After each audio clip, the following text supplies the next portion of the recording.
책으로 신앙의 갈피를 찾다. 안녕하십니까. 성도의 책갈피의 진행을 맡은 나선길 전도사입니다.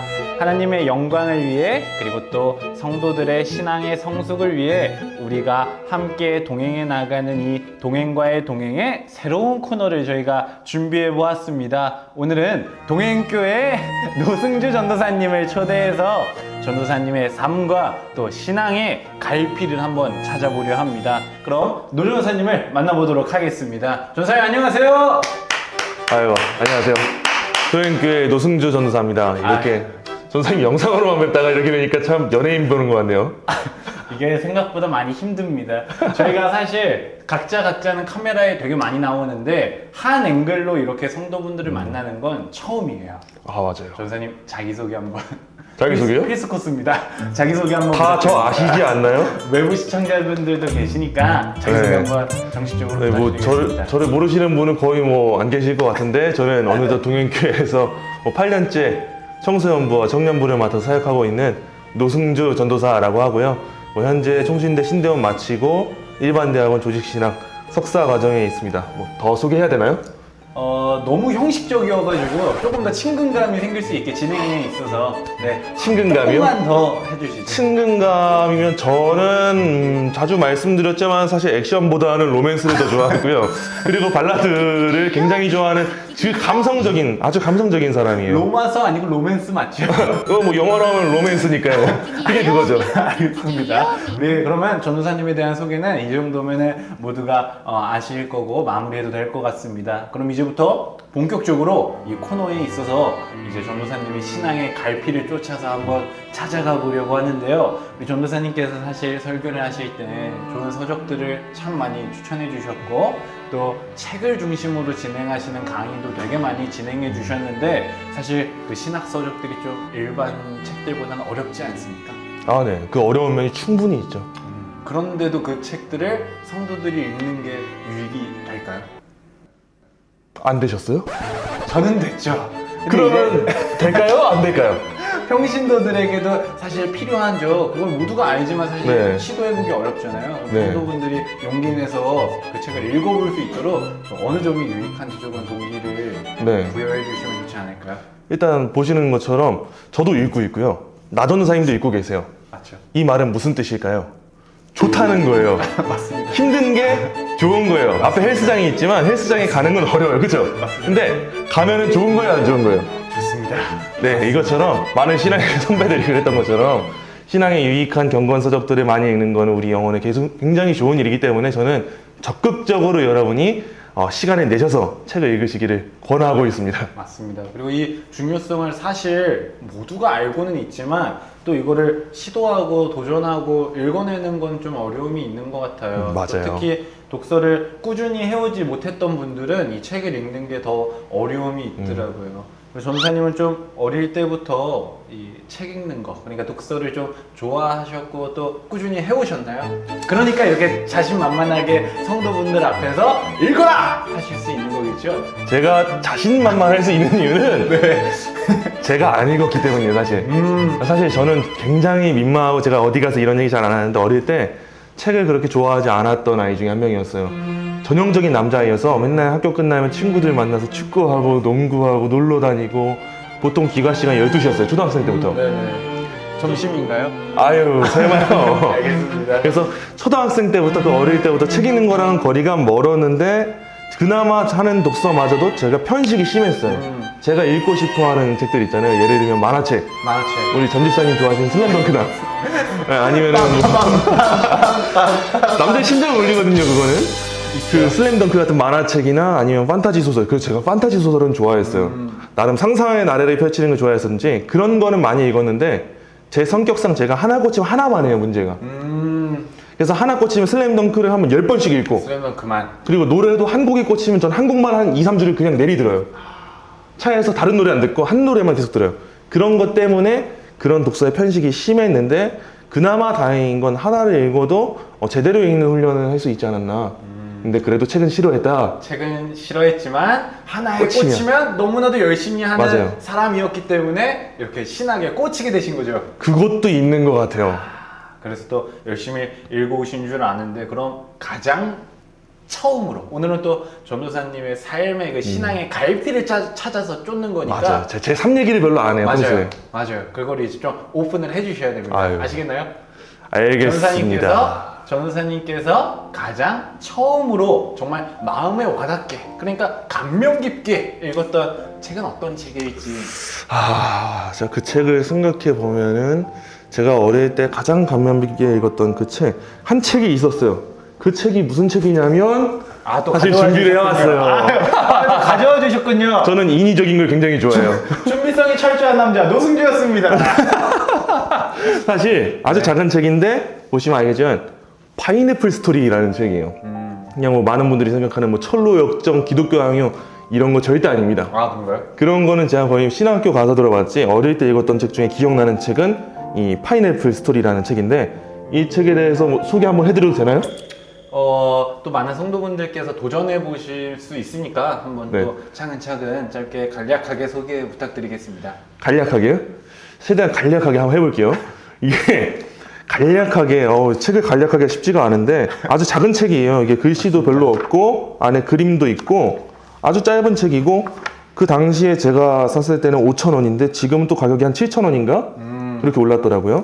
이 책이 네덜란드령의 뉴기니에서 있었던 선교지에서 있었던 7년간의 일을 담은 일이거든요. 선교지요? 맞아요. 한 선교사님이 원주민이 있는 동네에 선교를 하러 가셨는데 그 과일이 너무 먹고 싶은 거예요. 과일이요?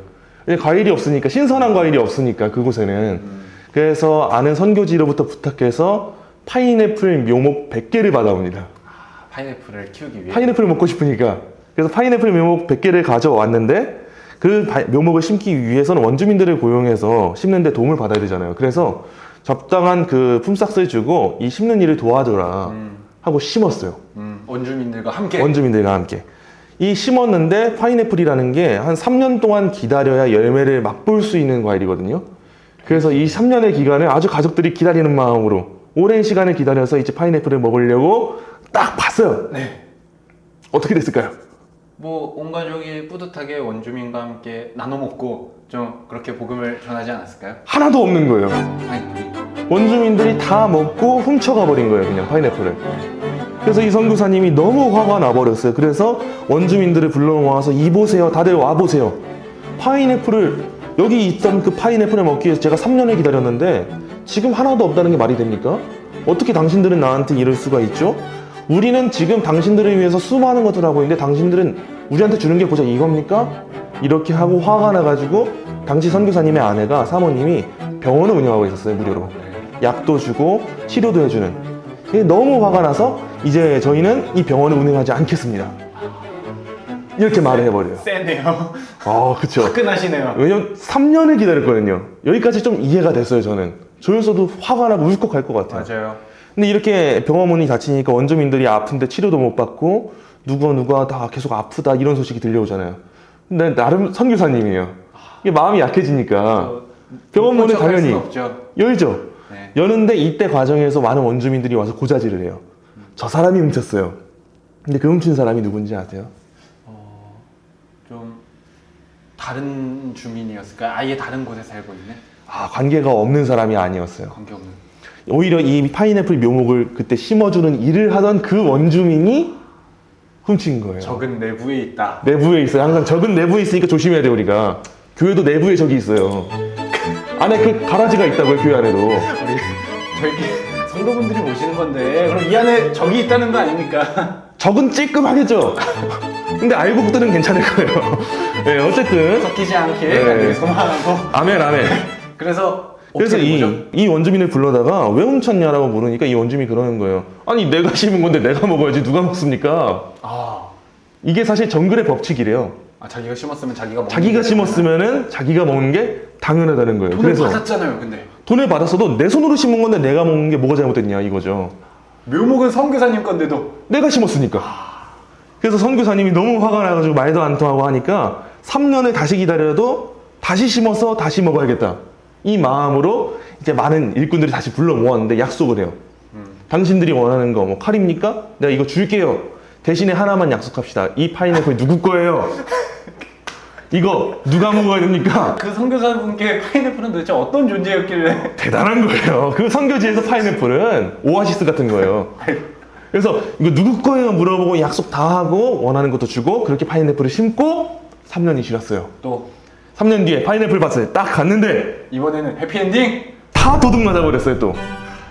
선교사님 속이 뒤집히지 않을 수가 없는 상황이에요. 3년을 기다렸는데 허탕이었고 또 3년을 기다리고 약속하고 자기 물건까지 줬어요. 그랬는데 또 도둑을 다 맞아버린 거예요. 이제 화가 난 선교사님이 상점문을 닫아버려요. 운영하고 계시던. 그쵸. 원주민들한테 필요한 뭐 소금이나 낚싯바늘 같은 거를 파는 그 상점을 운영하고 계셨는데 그걸 닫아버리니까 이제 원주민들이 그곳에 있을 필요가 없어서 다시 정글로 들어가 버려요. 근데 정글로 다 들어가 버리고 이 선교사님이 남은 파인애플 하나를 맛있게 먹으면서 갑자기 허탈감을 느끼죠. 공허함. 그래도 나름 선교사님이잖아요. 그래서 이대로는 안 되겠다 해서 다시 불러 모아요. 원주민들을 다시 오라고 상점문 열 테니까. 그러면서 골똘히 생각해요. 어떻게 하면 이 파인애플을 먹을 수 있을까? 그러다가 이 선교사님이 안식년을 맞아서 한 세미나에 갔는데 그 하나님께 내 자신의 것을 다 드려야 된다는 내용의 말씀을 듣고 돌아와요. 그래서 이 선교사님이 선교지로 다시 돌아와서 이런 생각을 해요. 어차피 내가 먹지도 못할 거 그냥 하나님께 드릴게요. 근데 이게 사실 좋은 의미의 희생은 아니에요. 좋은 의미의 헌신은 아니에요. 내가 할 수 있는 거를 버리고 하나님께 드립니다 이게 아니라 사실 내가 못 먹으니까 이거 하나님께 드릴게요라는 심정으로 어차피 안 될 거. 그런 거예요. 그냥 그렇게 맡겨버리고 이제 나는 모르겠어요. 나는 이제 더 이상 여기에 매이지 않을게요 라고 다 했어요. 그러자 이제 파인애플 밭이 어떻게 됐을까요? 함께 먹을 수 있고. 몽땅 원주민들이 다 먹어버렸어요. 이게 뭐야? 원주민들이 하나도 빠짐없이 다 훔쳐가요. 그런데 어느 날 원주민이 와서 이렇게 묻는 거예요. 선교사님한테. 당신이 이제야 그리스도인이 되었나 보군요. 선교사님이 어이가 없어서 대답하죠.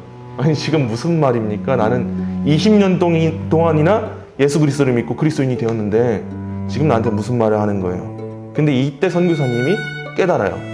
자기가 여태껏 이웃을 사랑하고 베풀어라 라고 했던 그 말씀대로 이제야 자기가 그 삶을 살고 있고 이제야 사람들이 그런 자기의 모습을 보고 하나님께 나아오는구나. 이걸 깨달아요. 원주민 청년 한 청년이 선교사님한테 와서 이렇게 물어요. 선교사님 왜 이제 화를 내지 않습니까? 이제 선교사님이 다 포기해버린 상태가 됐어요. 힘이 다 빠져서 그 파인애플은 제 거가 아니라 하나님 거니까요. 제가 하나님께 다 맡겼어요. 하나님께 드렸어요. 그러자 원주민들이 웅성웅성거려요. 아니 하나님 거라고? 그래서 우리가 사냥을 망치고 돌아왔나 봐. 그래서 내 아들이 아팠나 봐. 이제 우리는 이제 이 파인애플 훔치면 안 되겠구나. 이러면서 원주민들이 하나님을 두려워하게 되고 이제 파인애플을 잘 익은 거를 선교사님에게 가지고 와요. 그리고 선교사님은 이제 마음이 녹아서 이걸 스스로 원주민들과 나눠 먹어요. 이렇게 시간이 흐르면서 자진해서 원주민들이 그리스도인이 되었다고요.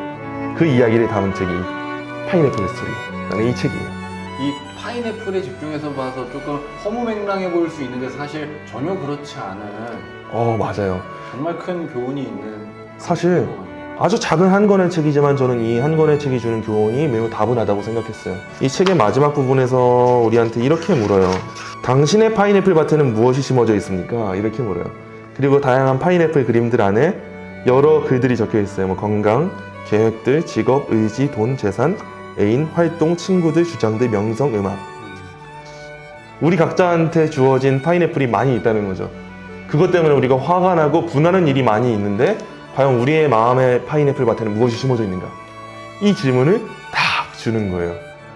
우리도 살아가면서 사실 전도사님도 그러지 않으세요? 저도 화가 나고 분할 때가 종종 있어요.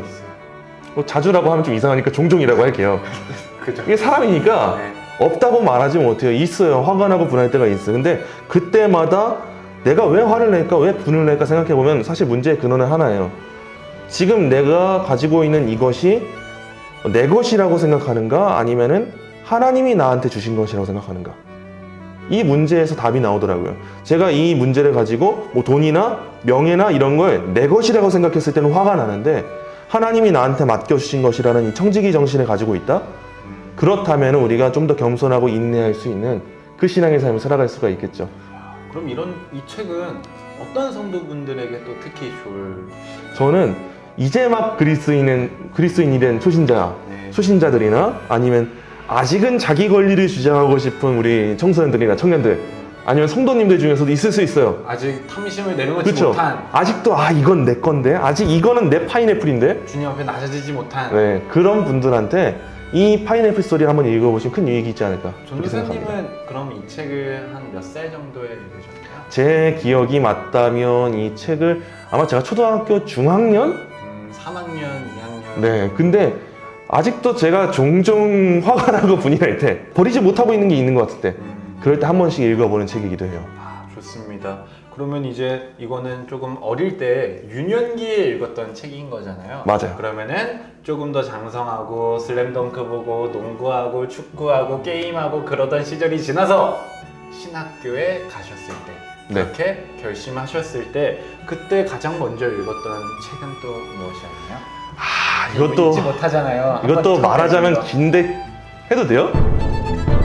지금도 벌써 간략하게 하시면서 15분이 지났어요. 제가 사실 이렇게 말이 많은 사람이 아니거든요. 제가 말이 많은 사람이 아닌데 해도 될까요 좀? 말이 많은 사람이 아니라고요?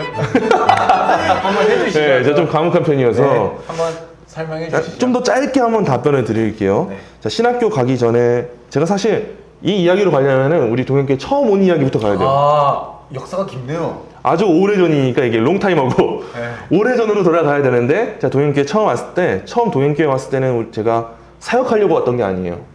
보통 신학생들이 사역을 하려고 어디 교회를 찾아가거나 그러잖아요.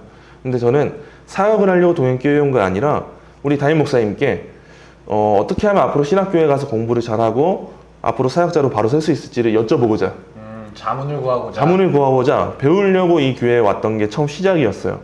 그러다가 지금까지 이렇게 오게 됐죠.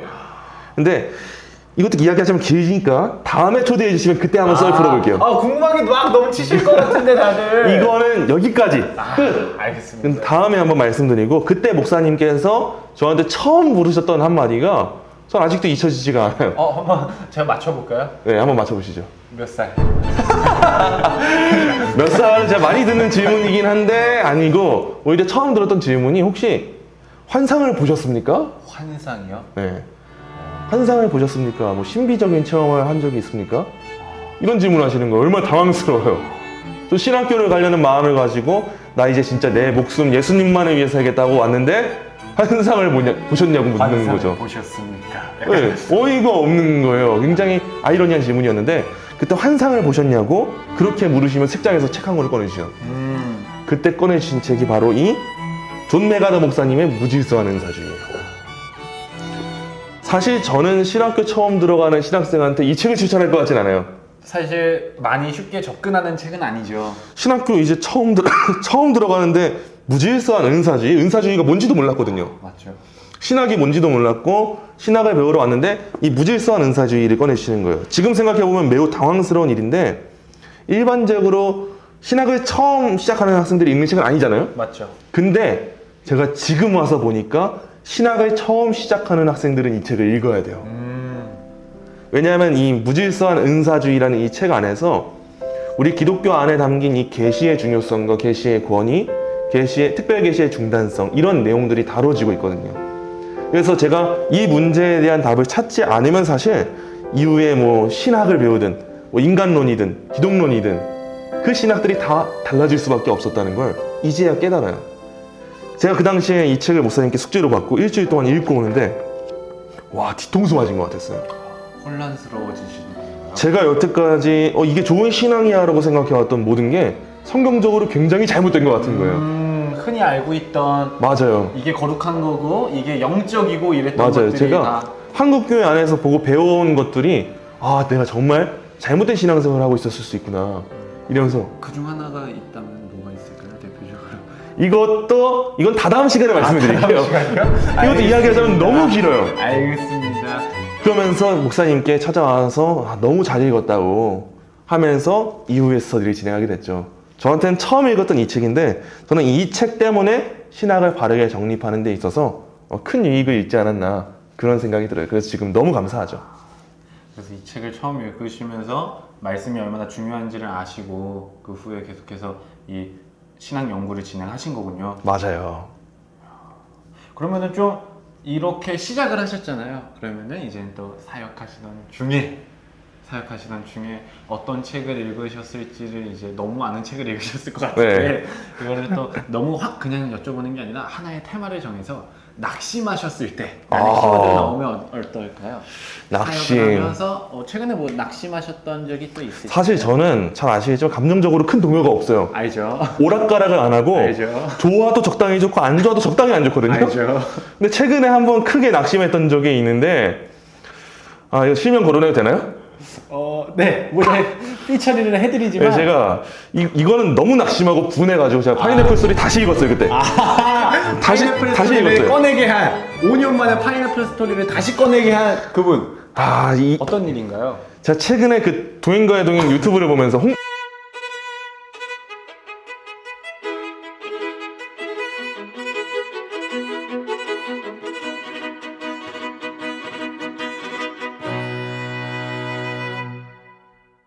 설교를 똑바로 들으실 생각을 하셔야지. 그러면 영상 편지 한번. 사랑하는 홍 집사님, 그곳은 평안하시죠? 찌는 인사를 드리도록. 그래서도 사람인지나 때론 낙심하고 상심하고 좌절할 때가 있었어요, 사실. 많은 사역자들이 사역자로서 당연히 그러면 안 되는 거 알지만 가끔 그 돌아오는 걸 기대할 때가 있는 것 같아요. 이런 상황 가운데 제 마음에 낙심이 찾아오고 실망감이 찾아오고 그러면서 이런 생각을 가지게 돼요. 내가 사역자로서 자질이 있을까?